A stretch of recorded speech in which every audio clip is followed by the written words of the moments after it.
Yo soy vuestra tribulación hoy, ¿vale? Así es que, pues nada, paciencia, que ya queda solamente la última sesión de aguantarme y ya terminamos, ¿de acuerdo? Bien, estamos en la iglesia de Sardis, aunque ahí arriba dice Tiatira ahí en pequeñito, pero no, estamos en la de Sardis y entonces estamos en medio de lo que es el reproche. Hemos hablado que le dice que tienes nombre de vivo y estás muerto, y ahora hemos hablado de las evidencias de la muerte espiritual y ahora hablamos de que no he hallado tus obras perfectas delante de mí. Nota, fíjate, que el Señor no se queja de la falta de obras. Se queja de la falta de calidad de estas. ¿Vale? Ya hemos hablado antes, lo importante es que son las obras, o que deben ser las obras en la vida del creyente. No para salvación, pero sí para galardón. ¿Vale? Pero aquí el Señor, cuando habla a la iglesia de Sardis, no le está diciendo que no tiene obras, sino que se queja de la falta de calidad. ¿Vale? Le dice, tus obras, no he hallado tus obras perfectas delante de mí. Entonces, claro, yo me preguntaba, bueno, pues ¿cómo tienen que ser nuestras obras delante de Dios para que el Señor diga que son perfectas, que son buenas, que están bien? Bueno, 3 características, sin ánimo de ser exegético, sin ánimo de ser muy concienzudo, simplemente buscando en el Nuevo Testamento y ver cómo se definen las obras que Dios valora. 3 cosas que hemos encontrado. La primera es que deben ser buenas, ¿verdad? La primera es que las obras deben ser buenas. Nos dice ahí, por ejemplo, tengo ahí un par de versículos anotados, dice en Tito 2:14, quien se dio a sí mismo por nosotros para redimirnos de toda iniquidad y purificar para sí un pueblo propio, celoso de buenas obras. Por lo tanto, tus obras deben ser buenas. Efesios 2:10, os decía, en Efesios 2:8 dice que no somos salvos por obras, pero en Efesios 2:10 inmediatamente dice, somos hechura suya, creados en Cristo Jesús para buenas obras, las cuales Dios preparó de antemano para que anduviésemos en ellas, de las cuales, espera, he perdido el versículo, de antemano para que anduviésemos en ellas, efectivamente, ¿vale? Por lo tanto, nuestras obras deben ser buenas, ¿vale? Sí. ¿Y qué quiere decir buenas? De acuerdo al diccionario, bueno es algo de valor positivo, útil, ¿vale? Que tiene un buen propósito. ¿Son así mis obras? Obviamente, no pensando en mí, pensando en mis obras hacia otros. La naturaleza de mis obras debe ser buena. Empezando por ahí. Que tenga un valor positivo, que tenga un valor bueno, que sea algo correcto, que sea algo que esté bien, a todas luces. Que nadie lo pueda poner en duda, que nadie pueda decir, esto no tengo muy claro si está bien o está mal. No, que sean buenas obras, que sean para el bien común. No el mío propio, sino en sacrificio de alguien, a favor de alguien, buenas obras. He empezado diciendo que no se queja el Señor, o el Señor no le reprocha que el número de sus obras, sino que se queja de la calidad de sus obras. Pero a lo mejor en mi caso mi problema es el número, Es que nunca hago una buena obra por nadie. A lo mejor en mi caso es que estoy siendo en el sentido un poco egoísta y que más allá de lo que va a la frontera de mi familia, yo básicamente no tengo buenas obras con nadie más y no me preocupo por nadie más y no doy a nadie más nada ni me sacrifico por nadie más y nunca tengo tiempo para otros. A lo mejor en mi caso sí que el problema tiene que ver también con la cantidad de buenas obras, pero en el caso de esta iglesia no, en este caso de esta iglesia no tenía que ver con la cantidad, sino con la calidad. Por lo tanto, lo primero es que mis obras tienen que ser buenas. La segunda cosa es que mis obras deben glorificar a Dios. Mira que dice Mateo 5:16, así alumbre vuestra luz delante de los hombres para que vean vuestras buenas obras, y dice, y glorifiquen a vuestro Padre. Es decir, si cuando tú has acometido una buena obra, al final el que te llevas la honra eres tú, pues entonces esa buena obra no tiene valor. Porque a quien deben ver, a quien deben dar gloria es a Dios, y no a ti. ¿Vale? Otro versículo en Juan 3:21 dice, mas el que practica la verdad viene a la luz para que sea manifiesta que sus obras son hechas en Dios. ¿Vale? Por lo tanto, a quien deben glorificar es al Señor. Esta es la motivación de nuestras obras. Hemos hablado de la naturaleza, ahora hablamos de la motivación de nuestras obras. ¿Por qué hago yo lo que hago? Por amor al Señor.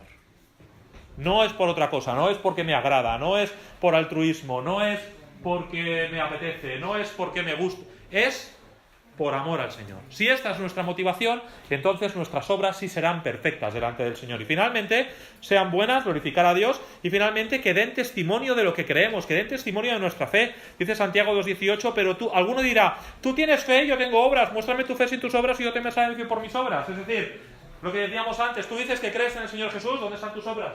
Yo quiero verlo. Y tus obras deben apuntar a lo que tú crees, a lo que tú dices creer. Deben apuntar a tu fe. También nos dice lo mismo en Hechos 26:20. Dice que hagamos obras dignas de arrepentimiento. Por lo tanto, nuestras obras deben apuntar el reflejo de nuestras obras. Hemos hablado de la naturaleza de la motivación. El reflejo de nuestras obras deben reflejar nuestra fe. Deben reflejar aquello que creemos. Decimos que somos cristianos, tengamos obra de cristianos. Reflejemos lo que creemos, que se vea reflejado en nuestras obras. ¿Verdad? Que, como decía antes, ¿qué va a pasar cuando nosotros presentemos nuestras obras delante de Dios? De aquí no se queja otra vez de la falta de obras, se queja de su calidad. ¿Cómo va a ser la calidad de nuestras obras cuando vayamos al cielo delante del Señor con nuestro saco y llegamos allí y el Señor te pregunte, a ver, ¿cómo ha sido tu vida como creyente? Mira, Señor, esto es lo que traigo. ¿Y qué vamos a llevar ahí? ¿Verdad? Es para considerar realmente, ¿eh? Muy bien, y entonces tenemos, después de esto, reproche, tenemos una advertencia. Aquí vamos a considerar los aspectos positivos un poco más tarde, porque la carta también los considera un poco más tarde, ¿vale? Y lo primero, lo primero que le dice es, sé vigilante. Recordáis que os he dicho que la ciudad de Sardis había sido conquistada en 3 ocasiones, a pesar de que ellos se consideraban inexpugnables. Bien, ellos sabían de qué iba este tema de ser vigilante, ¿eh? Espabila, le está diciendo, abre los ojos, espabila, que tienes nombre de muerto, tienes nombre de vivo, pero estás muerto. Espabila, abre los ojos, atiende. Porque a veces nosotros caminamos por nuestra vida cristiana, ¿verdad? Casi como con los ojos cerrados, ¿no? Y vamos como zombies, ¿no? Y aquí, ahora voy a la iglesia, ahora tal, ¿no? Espabila. Tenemos algo que hacer como cristianos. Venga, ya no es tiempo de andar perdiendo el tiempo.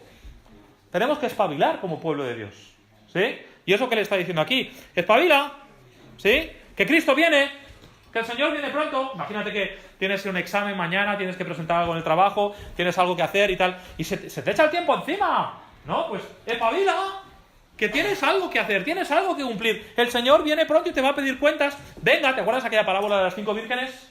Que dice que algunas de ellas fueron diligentes y otras no, unas compraron aceite, otras no compraron, ¿lo recuerdas? Pues hubo unas que espabilaron y hubo otras que se durmieron. Y a veces nosotros estamos viviendo nuestra vida espiritual como dormidos, pero tenemos que espabilar. Despierta, ¿eh? Es lo que le está diciendo. Sé vigilante.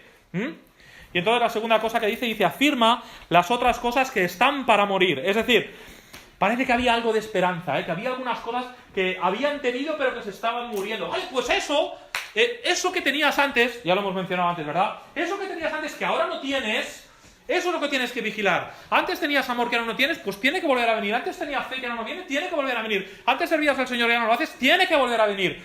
Dice, afirma las otras cosas que están para morir. Siempre puedes volver al Señor. Siempre. Siempre puedes dar marcha atrás. Siempre cuando estás caminando en una dirección errónea, siempre puedes dar la vuelta y volver al Señor. ¿Recuerdas la parábola del hijo pródigo? Y yo me imagino a aquel padre mirando por la ventana todos los días a ver si su hijo volvía. Siempre puedes volver a casa, siempre. Por lo tanto, aquellas cosas que están para morir, aquellas cosas que has dejado, da la vuelta y empecemos a caminar en el camino correcto. Porque el Padre siempre nos está esperando, siempre. Y entonces le dice además, acuérdate pues de lo que has recibido y oído y guárdalo. Otra vez venimos al mismo tema, ¿eh? Recuerda constantemente. Recuerda de dónde vienes, recuerda del regalo que se te ha hecho, recuerda que la salvación por gracia, recuerda cómo Cristo murió en la cruz por ti. ¿Cómo necesitamos recordar esto, verdad? Tantas veces que lo damos por hecho, ¿sí? ¿Qué ejemplo podría poner? Es como cuando nos acostumbramos a una situación, ¿sí? Nos acostumbraríamos a lo mejor y da igual tengamos lo que tengamos, da igual, al final te acabas acostumbrando y no acabas valorando aquello que tienes, ¿sí? Si de repente en vez de estar viviendo en el lugar donde vives, estuvieras viviendo en una casa de 300 metros cuadrados con piscina, tal, no sé qué, al final también te acostumbrarías. Y si de repente... Y al final acabaríamos acostumbrándonos porque tendemos a no valorar lo que tenemos. Y el Señor te dice, acuérdate de lo que has recibido, lo que has oído y guárdalo. Primero, recuerda, ¿sí? Y finalmente, y de esto ya hemos hablado, le dice, arrepiéntete, le dice. O sea, estabas caminando en esa dirección, empieza a caminar en la otra. Y como dije hace un momento, el Señor siempre está esperando que vuelvas, ¿vale? Así que arrepiéntete. Y tiene una exhortación, ¿sí? Y le dice, si no velas, vendré a ti como ladrón y no sabrás a qué hora vendré. ¡Uy, qué malo tiene que ser esto, ¿verdad? De que el Señor viene y no tienes ni idea, ni sabes cómo va a venir, y te va a pillar por sorpresa. ¿Y qué te va a pillar haciendo? ¡Que vengo!, dice el Señor.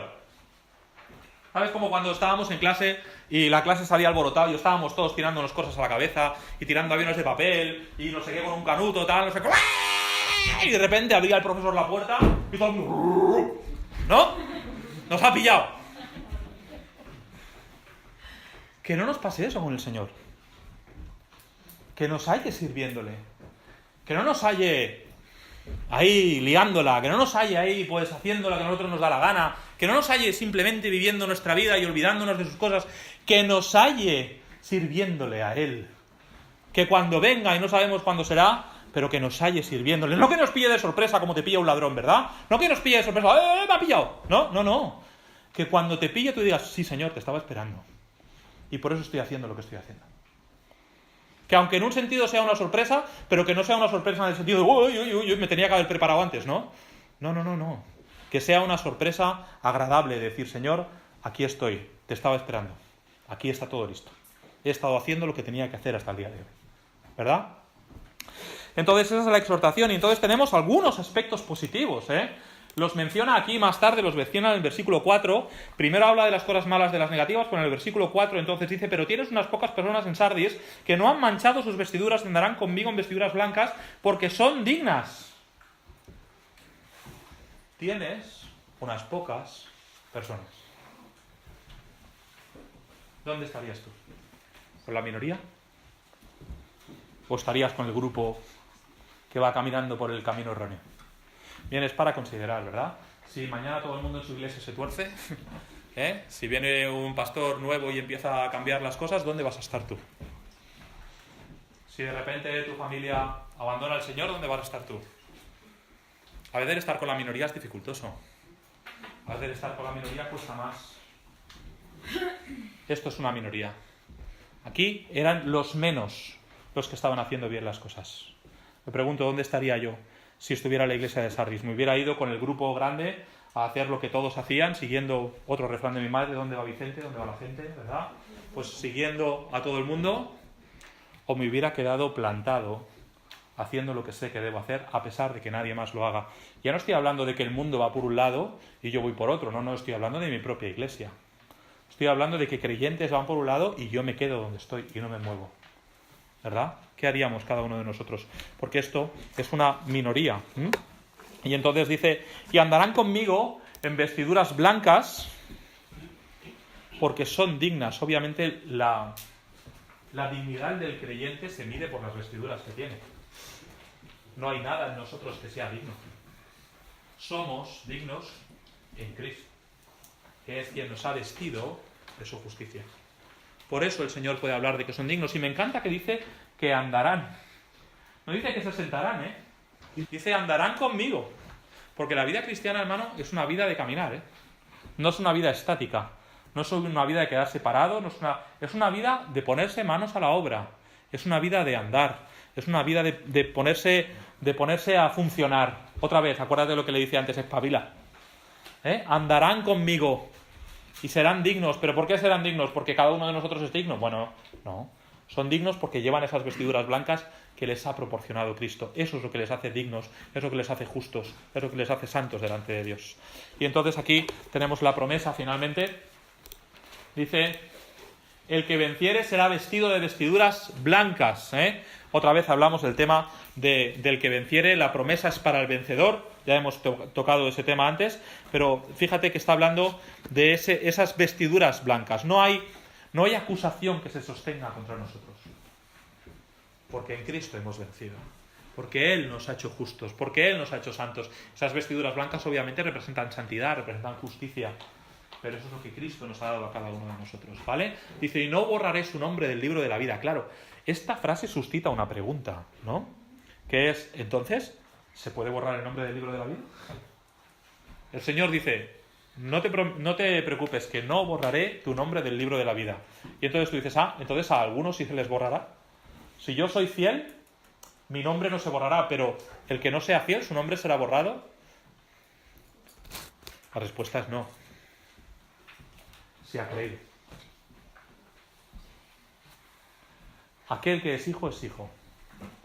No hay nada que mi hijo pueda hacer para dejar de ser mi hijo. No hay nada que mi hijo pueda hacer para dejar de ser mi hijo. Da igual, en un sentido, entiéndeme bien, lo que nosotros hagamos como creyentes, que si somos creyentes, somos hijos de Dios. Ahora bien, si somos creyentes, debería haber un fruto en nosotros que manifestara que efectivamente somos hijos de nuestro Padre. Pero nuestro nombre, de aquel que ha vencido, ¿quién ha vencido? Dice, el que venciera no borraré su nombre del libro de la vida. ¿Quién ha vencido? Aquel que ha creído en Cristo, ¿no? Y por lo tanto, creer en Cristo te hace hijo de Dios.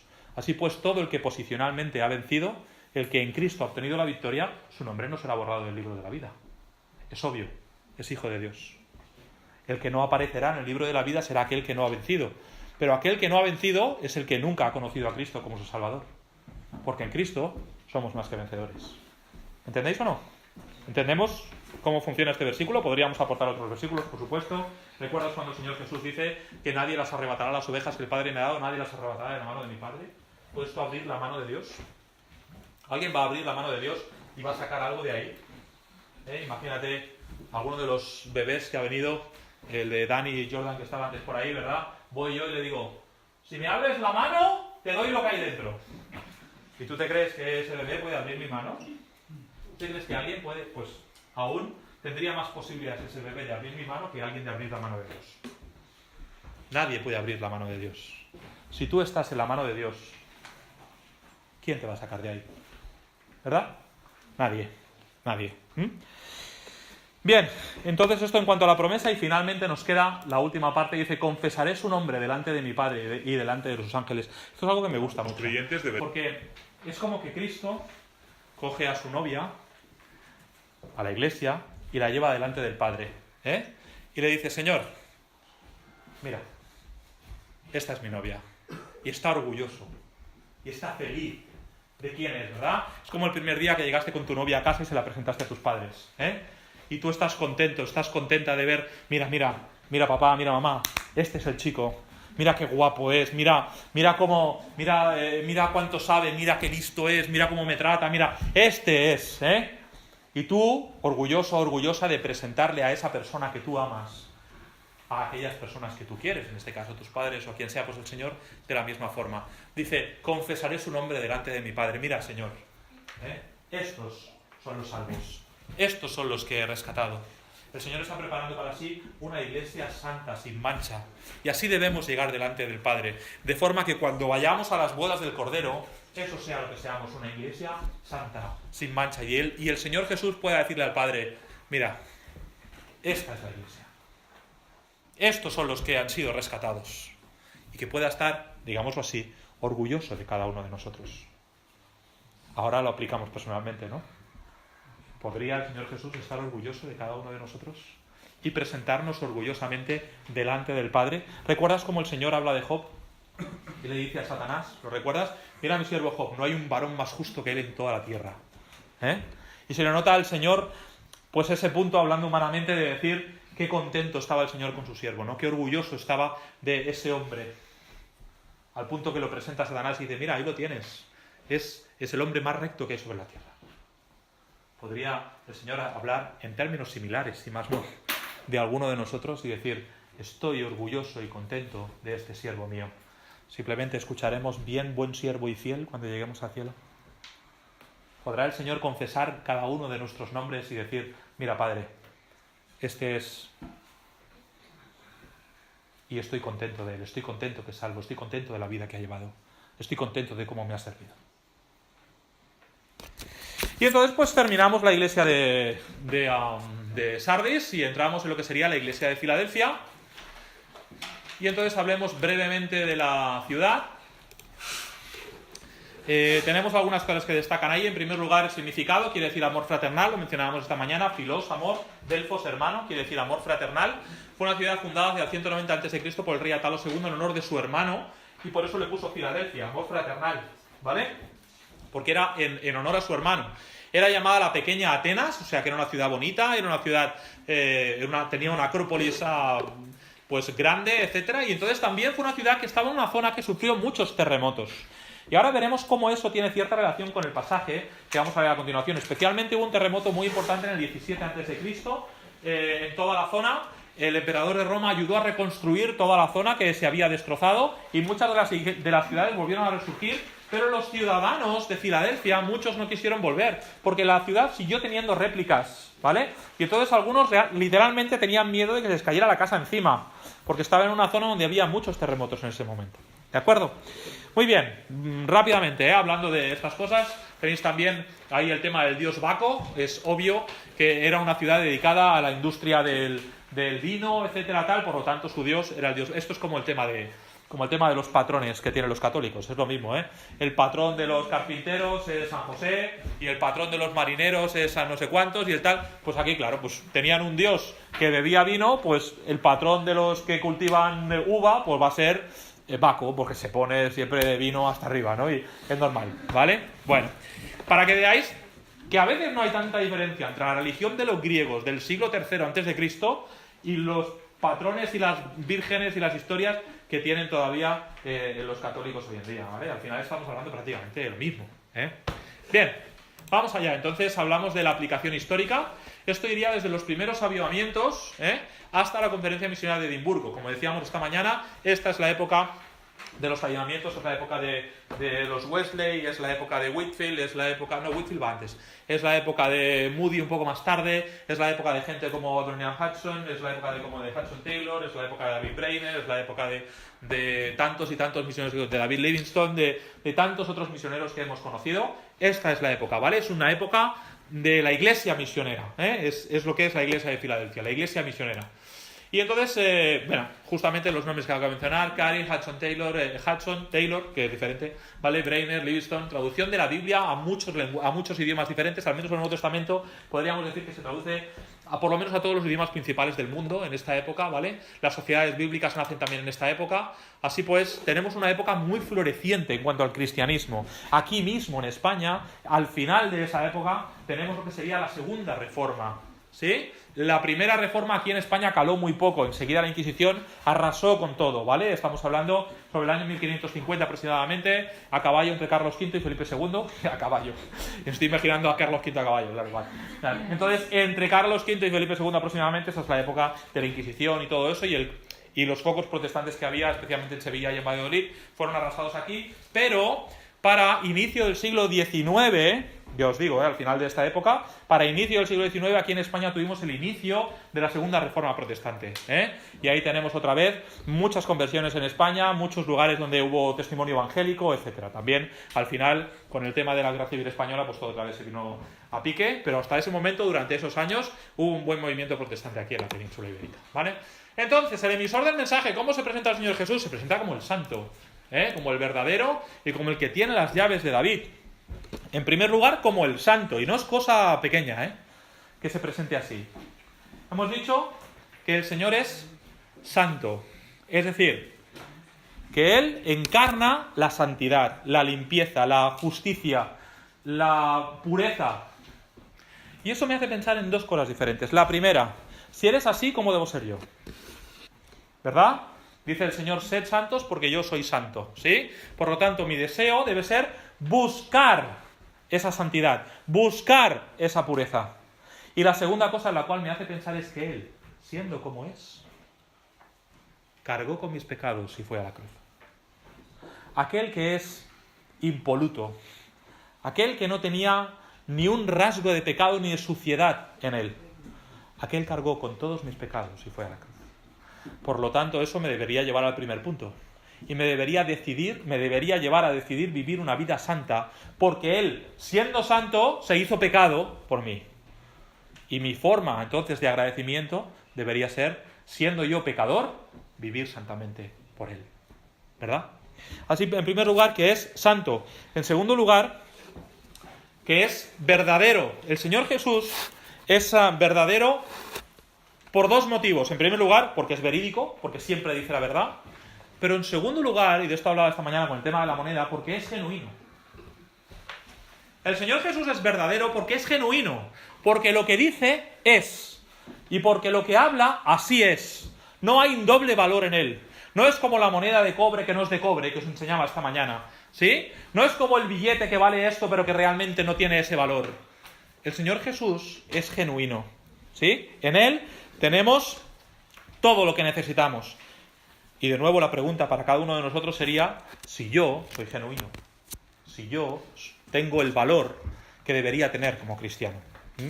Finalmente dice el que tiene la llave de David, el que abre y ninguno cierra. Estas llaves no son las llaves del Hades y de la muerte que vimos en Apocalipsis 1:18. Esta llave nos habla de su derecho real. Él tiene las llaves del reino. Y con las llaves del reino abre la puerta a todo aquel que cree, a todo aquel que Él quiere, lo cual nos pone a nosotros en una posición muy ventajosa. Porque sin merecerlo, sin venir a formar parte del pueblo de Israel, hemos venido a formar parte del reino. El Señor ha abierto su reino para todo aquel que ha creído en Él, para todo gentil que ha creído en Él. ¿Vale? Por lo tanto, Él tiene ese derecho a abrir el reino a quien Él quiere. Y eso nos hace a nosotros partícipes de ese reino. Son las llaves del reino. Son las llaves de David, del rey. ¿Vale? Y finalmente, en cuanto a esto de las llaves, debemos tener tranquilidad, porque Él tiene las llaves de cualquier puerta que se abre en nuestra vida. Y de cualquier puerta que se cierra. Es decir, si Él tiene las llaves del reino, por supuesto tiene también las llaves de nuestra vida, ¿no? Así es que mi consejo con esto de las puertas, y sé que estoy yendo muy rápido y que es la última sesión y que tenemos calor, pero mi consejo con esto de las puertas sería que no empujes puertas que Dios no abra. ¿Sí? Y que no cierres puertas que Dios ha abierto. Si Dios abre una puerta, pasa por ella. Y si Dios cierra una puerta, déjala cerrada. No empujes puertas que no debes empujar. Déjame ponerte un ejemplo bíblico. El Señor le había dicho a Jacob que él recibiría la primogenitura, ¿verdad? Pero dime, ¿empujó Jacob la puerta? Sí. ¿Era la voluntad de Dios que Jacob, compinchado con su madre, engañara a su padre, robara la primogenitura cuando no tocaba, se enfadara con su hermano, se fuera a vivir con Labán 20 años, que le cambiara el sueldo no sé cuántas veces, que tuviera que trabajar por una esposa y después por otra, y que finalmente volviera y que su hermano todavía estaba peleado con él y Dios tiene que hablar con él? Cuando vuelve su madre ya ha muerto y su padre prácticamente es incapaz de reconocer a nadie. ¿Esa era la voluntad de Dios? Jacob empujó una puerta y al final obtuvo lo que Dios había dicho que iba a ser. Pero la llave de la puerta estaba cerrada y él pasó por una puerta que no tenía que pasar. Y así le fue. ¿Entendéis lo que quiero decir con el hecho de empujar puertas que están cerradas y de pasar por puertas que Dios abre? La voluntad de Dios, hermano. Debemos conocer en primer lugar la voluntad de Dios para hacer el plan de Dios en nuestra vida. A veces mezclamos los dos términos y no son lo mismo. La voluntad de Dios la conoces tú, la conozco yo, la conocemos todos, porque está en la Escritura. La voluntad de Dios es vuestra santificación, la voluntad de Dios es que testifiques, la voluntad de Dios es que leas tu Biblia, la voluntad de Dios es que te cases con una persona creyente, la voluntad de Dios es que ores todos los días, conoces la voluntad de Dios. Cuanto más tú persistas en la voluntad de Dios, más conocerás del plan de Dios para tu vida. Es que yo no sé qué quiere el Señor para mi vida. Persiste en la voluntad de Dios y Él te mostrará su plan para ti, porque el plan de Dios es para ti, no es para mí. Dios tiene un plan para mí, tiene un plan para ti, tiene un plan para ti y para cada uno de nosotros. Pero la voluntad que Dios tiene es para todos nosotros. ¿Entendéis la diferencia entre una cosa y la otra? ¿Cómo conozco el plan de Dios estando en la voluntad de Dios? ¿Sí? Y todo esto viene a colación del tema de las puertas. ¿Cómo sé yo si tengo que pasar por esta puerta o no tengo que pasar por esta puerta? Mantente en la voluntad de Dios. No quieras que el plan de Dios te lleve por sitios donde no te lleva su voluntad. ¿Me habéis entendido ahora lo que he dicho? ¿Va a trazar el Señor un plan para tu vida que no esté de acuerdo a su voluntad? La voluntad de Dios, el plan de Dios para tu vida estará de acuerdo siempre a su voluntad. Por lo tanto, no empujes puertas que no están en su voluntad. Seguimos adelante, entonces, en cuanto a este tema de las puertas, lo que ha dado de sí el que tiene las llaves de David, ¿eh? Muy bien. Entonces, aspectos positivos. ¿Qué tengo uno más? Ahí está. La primera cosa, y en este caso sí que es totalmente positivo, ¿verdad? Le dice, yo conozco tus obras. Antes lo hemos enfocado en algunas ocasiones como algo negativo, ¿sí? Pero en este caso, la iglesia de Filadelfia no tiene ni un solo reproche. Por lo tanto, cuando le está diciendo yo conozco tus obras, está diciendo tranquilo, yo sé por lo que estás pasando, yo sé lo que estás sufriendo, yo sé las cosas buenas que estás haciendo, yo sé el esfuerzo que estás haciendo por mí, yo conozco tu arduo trabajo, yo conozco tu paciencia, yo sé lo que estás haciendo, yo conozco tus obras. Y es lo mismo que el Señor nos dice a cada uno de nosotros cuando nosotros andamos en la verdad, cuando andamos en la luz, cuando andamos correctamente. El Señor te dice, yo conozco tus obras, no hay nada que va a quedar sin premiar, no hay nada que se me olvida a mí, no hay nada que voy a pasar por alto, yo sé lo que estás haciendo. Conozco obviamente tus cosas malas, pero también conozco tus cosas buenas, así que yo conozco tus obras. Y en segundo lugar dice, he puesto delante de ti una puerta abierta la cual nadie puede cerrar. ¿Vale? O sea, fíjate, volviendo otra vez al tema de las puertas, que no es las puertas que yo empuje, lo que yo quiera hacer o lo que yo quiera hacer, es lo que Dios hace, es lo que Dios mantiene. Es el Señor a quien, a pesar de que a la iglesia de la Odisea se le dice que es una iglesia que tiene poca fuerza, pero el Señor a la iglesia que tiene menos fuerza le abre la puerta más grande. Al final se trata de que es el Señor el que hace las cosas y nosotros solamente nos toca ajustarnos a su voluntad. El Señor abre una puerta, pasamos por la puerta que el Señor ha abierto, ya está. ¿Vale? No hay que hacer nada más. Otra aplicación que tiene esto de la puerta abierta. Mira, puerta abierta. Es precisamente como se llama este ministerio del cual os hablaba antes. Un ministerio que ayuda a los hermanos que están siendo perseguidos alrededor del mundo. Preguntémonos si el Señor ha abierto puerta delante nuestro para poder llevar el Evangelio a otros. Y aprovechemos la oportunidad. Porque creo que en muchos sentidos tenemos puerta abierta. La cosa es si estamos nosotros aprovechando eso. Si estamos aprovechando el momento y las circunstancias y la situación en la que estamos para, teniendo la puerta abierta que tenemos, dar el mensaje que tenemos que dar. ¿Sí? Y la tercera cosa dice, aunque tienes poca fuerza, has guardado mi palabra. Has guardado la palabra de mi paciencia, dirá un poco más adelante. Aunque tienes poca fuerza, has guardado mi palabra, has guardado la palabra de mi paciencia. Es decir, que las dificultades no les habían hecho alterar el contenido del mensaje. Ellos habían tenido persecución, habían tenido problemas, dice, tiene poca fuerza, pero ellos han guardado la palabra. No importa la poca fuerza que tenían, no importa los pocos que pudieran ser, no importa los pocos recursos que tenían, pero ellos han guardado la palabra del Señor. La segunda cosa es que, ¿qué es por lo cual vamos a decirlo así, se deja impresionar el Señor? Vamos a leer aquí el pasaje. Dice, estoy en Filadelfia, yo conozco tus obras, has puesto en la puerta, estoy en versículo 10. Por cuanto has guardado la palabra de mi paciencia, yo también te guardaré de la... No, 10 no. Vengo pronto. 8, gracias. Dice, yo conozco tus obras, he aquí he puesto delante de ti una puerta abierta a la cual nadie puede cerrar, porque aunque tienes poca fuerza has guardado mi palabra y no has negado mi nombre. ¿Qué es lo que resalta? ¿La fuerza de la iglesia? ¿Resalta si algunos son ricos, o si tienen propiedades, o si tienen títulos, o si han estudiado no sé dónde? No. Resalta que has guardado mi palabra. Y al final guardar mi palabra se trata de ser fiel. ¿Verdad? Ser fiel es guardar la palabra del Señor. Y de eso es al final de lo que estamos hablando. Es de eso de lo que el Señor resalta, remarca. Si el Señor tuviera un marcador en la mano, marcaría en nuestra vida cada vez que hemos sido fieles. No cada vez que hemos estudiado esto o que hemos hecho lo otro, sino donde hemos mostrado fidelidad, fidelidad, fidelidad, fidelidad. ¿Qué dice el Señor? Aquel buen siervo que llega a la patria celestial, dice, bien, buen siervo y fiel. ¿Verdad? Eso es lo que el Señor resalta. Es lo que el Señor observa, es lo que el Señor ve. Y por último, y finalmente, a pesar de la poca fuerza de la iglesia de Filadelfia, Dios abrió, como dije antes, la puerta más grande delante de ellos. Estaban, además, estratégicamente, estaban en un lugar ideal para predicar el Evangelio, para llegar a otros lugares. Os hablaba al principio de este rey Atalo II que había fundado la ciudad. Desde allí este rey, desde Filadelfia, por sus comunicaciones, por su cercanía a otras ciudades, por la geografía del lugar, hizo de Filadelfia una especie, vamos a decirlo así, de centro de proselitismo de la cultura griega.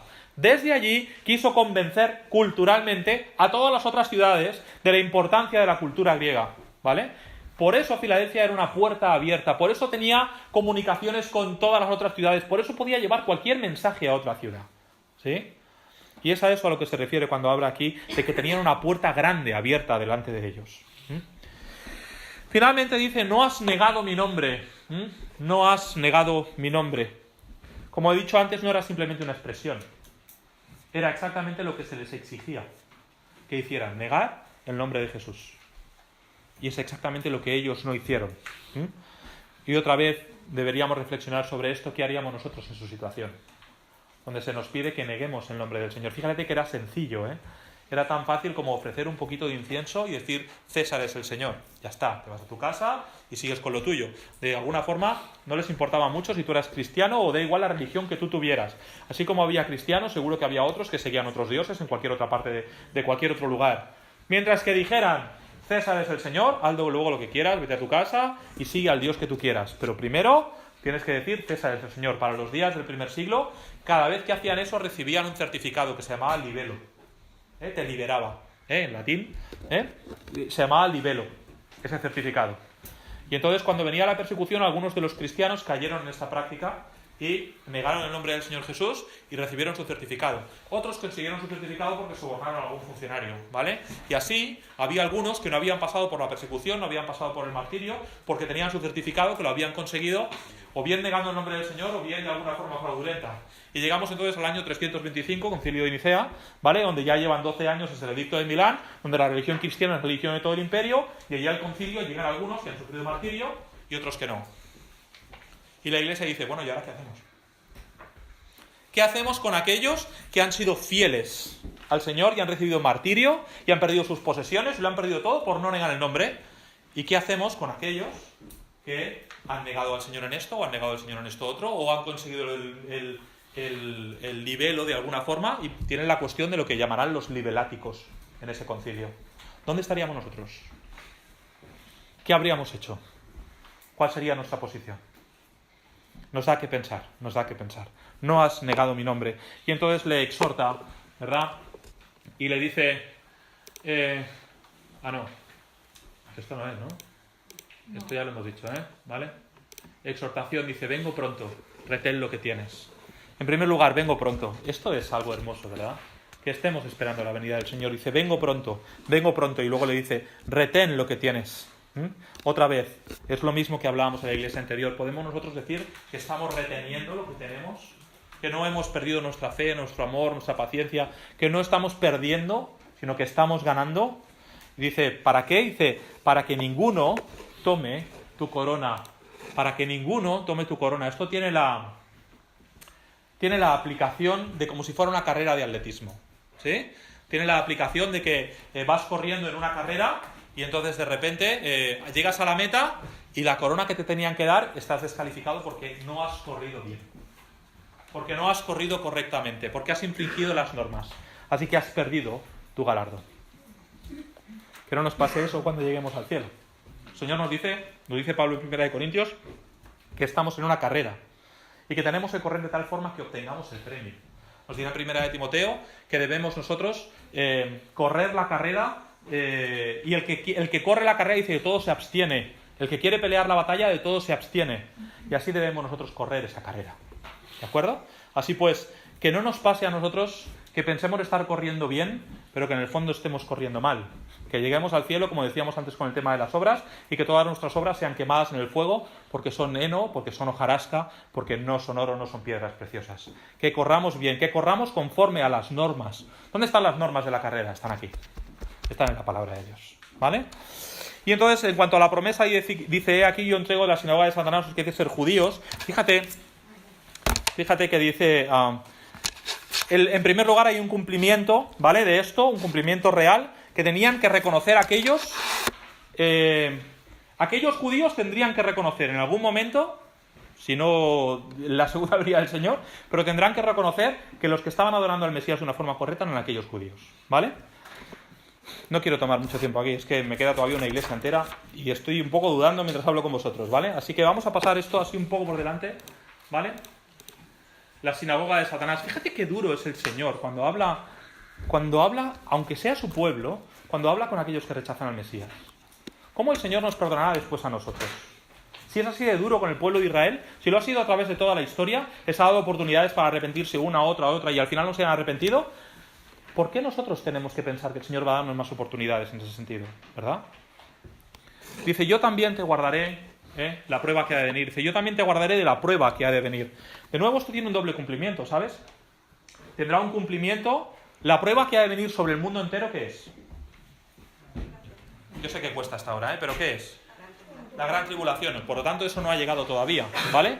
Pero curiosamente, la ciudad de Filadelfia fue guardada a través de las diferentes persecuciones del Imperio Romano, ¿vale? Y allí siguen habiendo iglesias hoy en día y sigue habiendo cristianismo en aquella ciudad. Aunque sean iglesias católicas, aunque sean iglesias ortodoxas, pero sigue habiendo cristianismo en aquel lugar, a pesar de los musulmanes, a pesar del Imperio Romano, a pesar de todos los que pasaron por allí. El Señor les guardó, en concreto, con las persecuciones del Imperio Romano. Todas las ciudades alrededor sufrieron persecución, pero ellos no sufrieron persecución, ¿vale? Por lo tanto, tuvo un cumplimiento allí y tendrá otro cumplimiento futuro. Y finalmente, si el Señor puede guardar a la iglesia en cualquier prueba, en cualquier circunstancia, ¿cómo no te guardará a ti y a mí? En cualquier prueba y en cualquier circunstancia. El Señor lo puede hacer igualmente. Y finalmente vuelve a hablar del tema de vencer y de hacernos columna en el templo de su Dios. ¿Sí? El que venciere, columna en el templo de su Dios. Las columnas están permanentes, están allí, no se mueven. ¿Te acuerdas que hemos hablado al principio? Que, bueno, los del anuncio aquel el parking ese que se movía la columna para pegarse con el coche. ¿Os acordáis del anuncio? ¿Vale? Bueno, pues menos eso, las columnas no se mueven. Dice que a nosotros nos hará columna en el templo de Dios. ¿Tú crees que alguien puede coger una columna y sacarla del templo de Dios? Pues tú y yo estaremos en el templo de Dios para siempre. Y de allí no nos sacará nadie. De allí no nos sacará nadie. Al que venciere, hemos hablado bastante de eso. Pero seremos estables en el templo del Señor. De allí nadie podrá sacarnos jamás, ¿vale? Por lo tanto, eso nos da seguridad, eso nos da firmeza. Y me pregunto, hermanos, si cada uno de nosotros somos columna. ¿Se puede? La Biblia habla de columnas, por ejemplo, de Jacobo en el libro de los Hechos dice que era columna de la iglesia. ¿Nosotros somos columnas en nuestra iglesia? ¿O somos una piedrecilla que anda por allí suelta que se mueve con todo? Debemos ser columnas en la iglesia. Debemos ser estables, debemos ser firmes, debemos ser algo donde otros puedan apoyarse, donde descanse la iglesia, el edificio de la iglesia. Nosotros debemos ser columnas. Y finalmente dice, escribiré, bueno, dice, nunca más saldrá de allí, como os he mencionado, ¿vale? Nunca más saldrá de allí, nadie va a sacar una columna del templo, Y finalmente dice, dice que pondrá su nombre ahí, lo cual nos hace identificarnos. Dice, escribiré sobre él mi nombre y el nombre de la ciudad de mi Dios, la nueva Jerusalén, la cual desciende del cielo de Dios, y mi nombre nuevo. En primer lugar, que el Señor ponga su nombre sobre nosotros nos hace identificarnos, ¿no? Este es mío. ¿Sí? Así como tus hijos llevan tus apellidos y eso lo identifican contigo, el Señor pone su nombre sobre ti y te identifica a ti. En segundo lugar, alude al carácter. ¿Sí? Los nombres en la Biblia aluden muchas veces al carácter de la persona y de cómo son esas personas. Si nosotros nos llamamos cristianos, eso debería aludir a nuestro carácter. ¿De acuerdo? Y en tercer lugar, alude a nuestra procedencia y al lugar donde vamos. Soy cristiano. Eso me identifica claramente, sé de dónde vengo y sé a dónde voy. Así pues, me da un destino concreto, me da una procedencia concreto. Es como aquello que estás en la estación esperando el tren. Dice, el tren procedente de no sé dónde, de un destino tal. Pues yo tengo clarísimo de dónde vengo y a dónde voy. Estas preguntas existenciales que se hace la humanidad, pues nosotros las tenemos clarísimas. Sé de dónde vengo y sé a dónde voy, porque el Señor ha puesto sobre mí un nombre. El nombre del Señor Jesús. Yo soy cristiano. Y eso me identifica con el Señor, eso me da un carácter, o debería darme un carácter, debería mi carácter ser carácter de cristiano, y finalmente me da una procedencia, me da un destino también, ¿vale? Así que esto en cuanto a la iglesia de Filadelfia. ¿Y qué hago con la iglesia de la Odisea? ¿Tiro? Tiro. Vamos entonces a por la Odisea. Directamente me cargo todo lo de esto. Estaba cerca de Hierápolis y Colosas, ¿vale? Me cargo la introducción, Hierápolis y Colosas.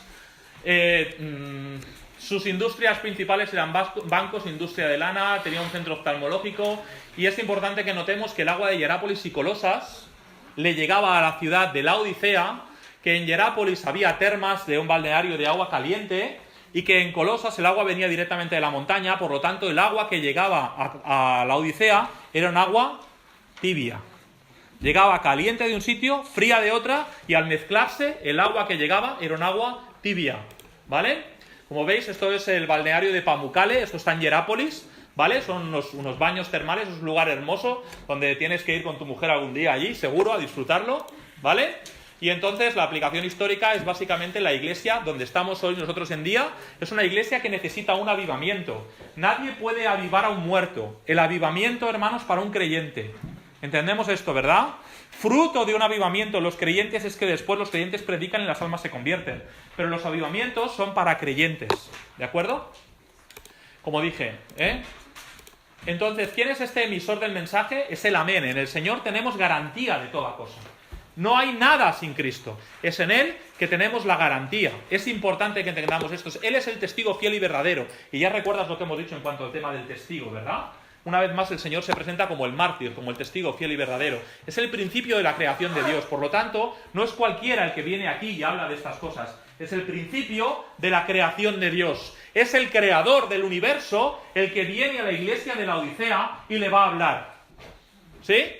No viene la carta del banco, como decíamos esta mañana. La carta viene del creador del universo. Tú imagínate que te llamara una personalidad importante mañana, ¿no? Y tú, pues ¿qué? Te llama el alcalde y dice, oye, ¿puedes venir? Quiero reunirme contigo. Oye, me ha llamado el alcalde, ¿cómo puede ser esto? Y estoy hablando del alcalde. Imagínate si ya te llamara un ministro, te llamara el presidente del gobierno, o directamente te llamara el creador del universo y te dice, quiero hablar contigo.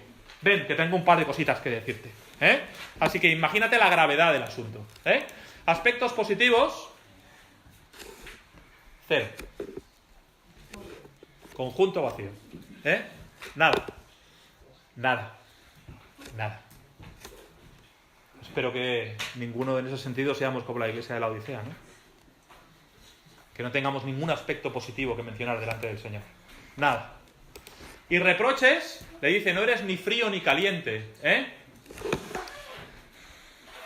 Hemos entendido esto, hemos entendido de dónde venía el agua a la Odisea. Venía agua fría de un sitio, venía agua caliente de otro sitio, y el agua que había allí era tibia. Le dice, tú no eres ni frío ni caliente. Dice, y como no eres ni frío ni caliente, dice, te vomitaré de mi boca. Y quiero que entendamos muy bien que está hablando de creyentes, no de incrédulos. Es la única vez en toda la Escritura que se dice que Dios vomita. ¿Y qué vomita? Vomita creyentes. Se dice que el perro vomita, se habla 2 o 3 veces de vómitos en la Escritura, pero una sola vez se dice que Dios vomita. ¿Y qué vomita? A los creyentes que son tibios. Y dices, hombre, y esto lo habéis escuchado en alguna ocasión, seguro de mí. Dices, hombre, Alfredo, yo no soy tibio. Yo no soy un creyente frío. Me dirás, porque yo voy a la iglesia, porque yo leo mi Biblia, porque yo oro, porque yo procuro llevar una vida bien delante del Señor. Yo no soy un creyente frío. Los creyentes fríos son los que ni vienen a la iglesia. Los creyentes fríos son los que no leen nunca su Biblia. Y entonces yo te pregunto, vale, pero entonces tú estás sirviendo por el Señor. Porque si tú no estás sirviendo por el Señor y tampoco eres un creyente frío,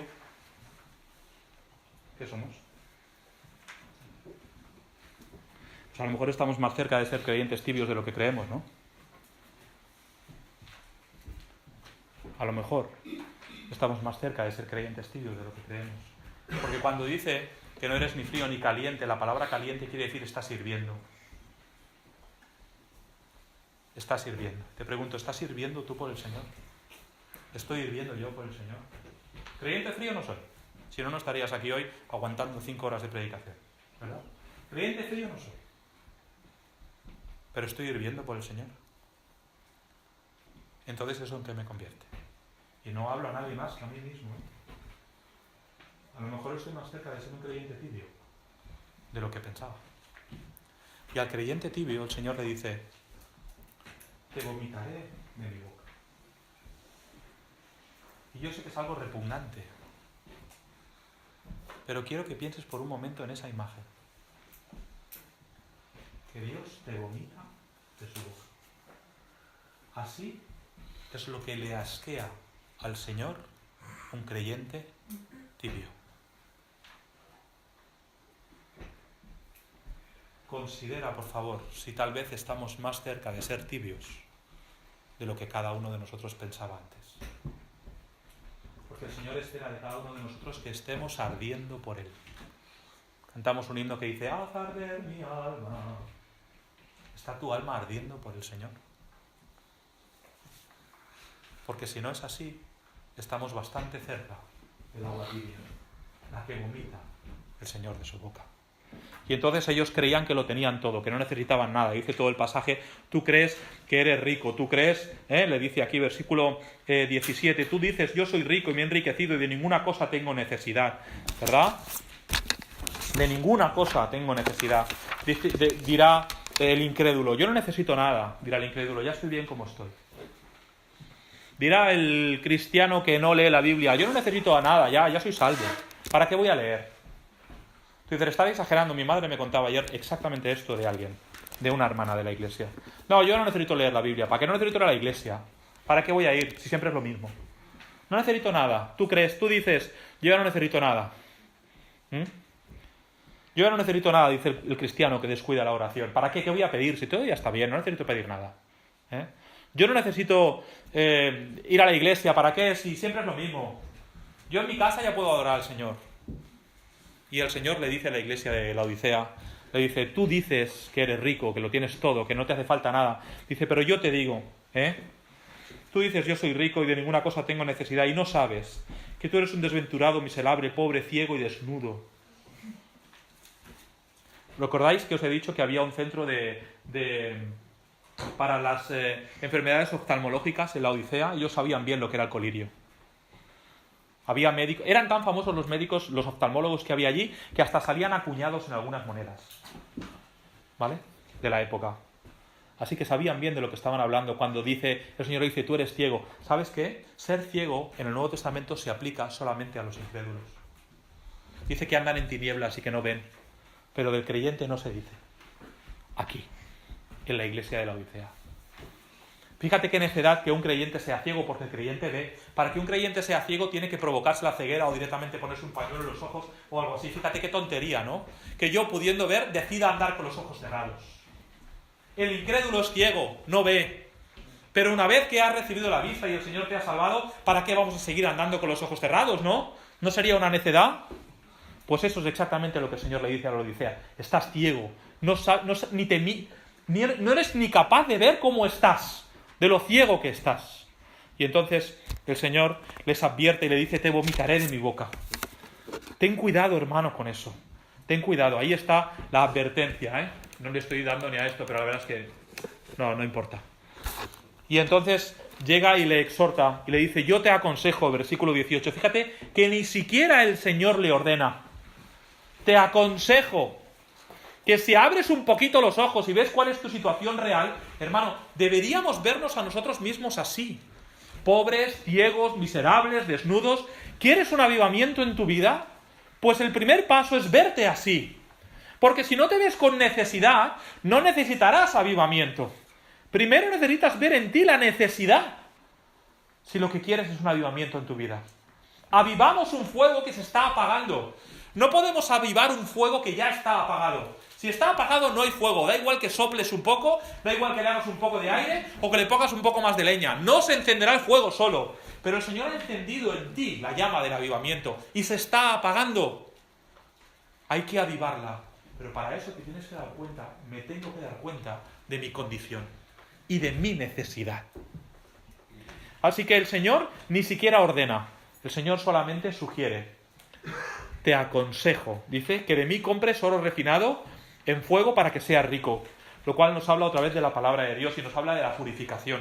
Nos habla de cómo hacían que el oro fuera refinado. Lo metían en fuego. La escoria sube arriba, el oro se volvía líquido, la escoria subía arriba, retiran la escoria, dejan que el oro se vuelva a solidificar y vuelven a repetir el proceso una vez y otra y otra. Y por fin, cuando han retirado toda la escoria, cada vez que hacen eso, cada vez el oro es más puro. Eso es lo que el Señor quiere hacer con cada uno de nosotros. Que de mí compres oro refinado. Dice, vestiduras blancas para vestirte. Otra vez, de nuevo, ropas limpias. Que tengamos cuidado con el pecado. Que no seamos tolerantes. Que no digamos, por un poquito no pasa nada. Eso mancha mi ropa. Otro ejemplo que os he explicado muchas veces. Imagínate que me compro un traje para una boda y voy inmaculado y me mancho una vez. Digo, bueno, ya no me sirve para la boda, me lo pondré para los domingos. Me vuelvo a manchar y digo, tampoco me sirve para los domingos, me lo pondré para cada día ir al trabajo. Me vuelvo a manchar y digo, bueno, ahora ya me lo tengo que poner para estar por casa simplemente porque ya mi traje ya no me sirve para nada. Y me vuelvo a manchar y al final el traje acaba hecho trozos simplemente que sirven como trapos de cocina. Eso es lo que ocurre cuando me mancho una vez y otra y otra. El Señor me ha dado un vestido limpio, blanco. y yo tengo que mantenerlo así. No tengo que ensuciarlo. ¿Vale? Y dice, vestiduras blancas, y dice, unge tus ojos con colirio para que veas. De nuevo es la palabra de Dios, ella es la que nos da luz, ella es la que nos permite ver. Yo reprendo y castigo a todos los que amo, sé pues celoso y arrepiéntete. ¿Sabes cómo se dice celos en griego? Celos. ¿Y sabes cómo se dice celoso? Se dice celote. ¿Sabes quiénes eran los celotes? Los celotes eran un grupo reivindicativo, un grupo, ¿cuál sería la palabra? Un grupo independentista, que había en Judea en los días del Señor Jesús. Y ellos emprendían cualquier acción por el bien de la tierra. Ellos querían que solamente se hablara judío, ellos querían mantener sus tradiciones, ellos querían echar fuera a los romanos. Estos eran los celotes. Por cierto, había uno entre los discípulos del Señor Jesús, Simón el celote, ¿vale? Y estos eran los celotes. Y el Señor le está diciendo a los hermanos de la iglesia de la Odisea, sé celote, sé celoso de lo que tienes, no dejes que se contamine con nada. Sé celoso. Y otra vez le dice, y arrepiéntete. Deja de caminar en esa dirección, gira completamente y empieza a caminar en el otro sentido, ¿vale? Y entonces, finalmente, le hace una promesa, le hace una invitación. Y le dice en el versículo 20, he aquí yo estoy a la puerta y llamo. Si alguno oye mi voz y abre la puerta, entraré a él y cenaré con él y él conmigo. Este versículo lo hemos usado 1000 veces para testificar. Mi madre se convirtió al entender este versículo. Pero este versículo no es un versículo de evangelismo. Y no digo que no lo podamos usar, pero no está escrito con ese propósito. Está escribiendo a los creyentes. Cantamos incluso un corito que dice, he aquí, estoy a la puerta y llamo, ¿verdad? Y el Señor llamando a la puerta dice, si alguno oye mi voz, si un niño oye mi voz, si una niña oye mi voz, y abriré la puerta de su corazón, dice, yo entraré. Usamos este versículo como una imagen de que el Señor está llamando a la puerta de un incrédulo y que el niño abre la puerta de su corazón y el Señor entra dentro, ¿sí? Pero no es el primer sentido que tiene el versículo. El Señor Jesús está llamando a la puerta de la iglesia, porque la iglesia le ha dejado fuera. Otra vez, no pienses tanto en tu iglesia, pensemos en cada uno de nosotros. Piensa si tú también, si yo también, crees que lo tienes todo, que eres rico, que no te falta de nada, que están haciendo bien las cosas, pero el Señor Jesús nos lo hemos dejado fuera de nuestra vida. Y yo he tomado mis decisiones, y yo sé lo que voy a estudiar en la universidad, y yo sé de lo que voy a trabajar, y yo sé si voy a comprar este piso, y yo sé si voy a ir por aquí, las decisiones las he tomado yo en mi vida. Y el Señor Jesús no está presente en ninguna de ellas. El Señor Jesús no está presente en ninguna decisión de mi vida. Lo he dejado fuera de mi vida. Está a la puerta de mi vida. Sigue llamando. Dice, ¿me dejas pasar? Si me dejas pasar, entraré y tendré comunión contigo, cenaré contigo, tendré comunión contigo, seremos uno. Pero sigue pidiendo permiso. El Señor es un perfecto caballero. No empuja la puerta, no la tira abajo. Llama a la puerta. Esperando que tú y yo abramos la puerta de nuestro corazón, le dejemos entrar y cuando Él entra, Él se sienta en el trono. Esto no va de un piso compartido como los estudiantes cuando van a la universidad. Que tú tienes un piso compartido con un estudiante, y a lo mejor sois 3 allí, dices, hoy te toca a ti fregar los platos, a ti te toca tal, a mí me toca hacer la lavadora, tal, y cada uno hace lo suyo. No. Cuando el Señor entra, Él manda. Y Él dice de qué color se pintan las paredes, qué cortinas se compran y lo que tiene que hacer cada uno. El Señor, cuando entra en tu vida, manda. No entra como un invitado. No entra y se sienta en el sofá y está esperando que le traigas un vaso de agua. ¿No? Viene un invitado a tu casa, se sienta en el sofá y claro, no te va a empezar a abrir puertas, ¿verdad? Si alguien lo hace, alguna vez te ha pasado seguro, ¿no? Que viene el niño de alguien, ¿no? Y el niño empieza y se cuela en todas las habitaciones, te lo abre todo, tal, no sé qué, y dices, niño, ¿pero qué haces en mi casa? Que es mi casa, no te metas en los sitios, ¿no? El Señor viene a tu casa y no viene a sentarse en el sofá. Si Él entra en el corazón tuyo, si Él entra en tu casa, Él manda. Y por eso muchas veces le seguimos manteniendo. Hermano, ¿quieres un avivamiento para tu vida o no? Si queremos un avivamiento para nuestra vida, el Señor sigue llamando a la puerta. Acuérdate, este versículo está escrito para una iglesia, el Señor está fuera. Pero recuerda que cuando le dejes entrar, Él manda. Y que tienes que vivir de acuerdo a su forma de ser, de acuerdo a sus normas, de acuerdo a lo que Él dice y de acuerdo a lo que Él manda en su palabra. Por lo tanto, hemos volado, especialmente estas 2 últimas sesiones, cuando hemos hablado de estas 7 iglesias de Apocalipsis. Pero recuerda esto, hermano. La iglesia de la Odisea, la iglesia en la que probablemente estamos viviendo históricamente en nuestros días, la iglesia que nos rodea, la iglesia nominal, la iglesia que ha dejado fuera al Señor Jesús, así es la iglesia a la cual estamos viviendo nosotros. ¿Qué estoy haciendo yo con eso? Esa iglesia, esos creyentes, Dios dice que los vomita de su boca, porque son tibios. La característica de la cristiandad de nuestros días es la tibieza espiritual. ¿Cómo estoy siendo yo? ¿Estoy siendo frío?